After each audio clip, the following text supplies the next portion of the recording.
মানুষের রক্তের কণায় কণায় শয়তান চলতে পারে, এটা কি কাল্পনিক না বাস্তব? বাস্তব।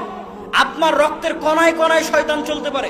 এই জন্য রাসূল সাল্লাল্লাহু আলাইহি ওয়াসাল্লাম বলছেন, যারা শাহওয়াত, নিজের মনের শাহওয়াত কন্ট্রোল করতে চায়, তারা রোজা রাখো।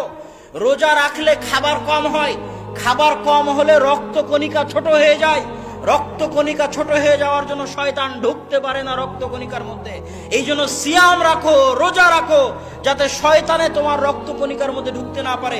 বেশি করে খাবা, পেট পূর্ণ করে খাবা, প্রত্যেকটা রক্তের কণায় কণায় বেশি করে শয়তান ঢুকবে, আর বেশি করে অলসতা কাজ করবে, বেশি করে গুনাহের কাজে লিপ্ত হবে। সিয়াম থাকো, না খেয়ে থাকো, রক্ত কণিকা বন্ধ হয়ে যাবে শয়তানের জন্য। এগুলো কাল্পনিক কথা না, এগুলো বাস্তব কথা। আপনাকে পথভ্রষ্ট করায়, আপনাকে নষ্ট করে, আপনাকে ধ্বংস করে, আমাকে এবং আপনাকে ধ্বংস করে আমাদের চিরন্তন শত্রু, আমাদের জানি মানি শত্রু, আমাদের জীবনের শত্রু, মরণের শত্রু ইবলিস এবং তার বাহিনী।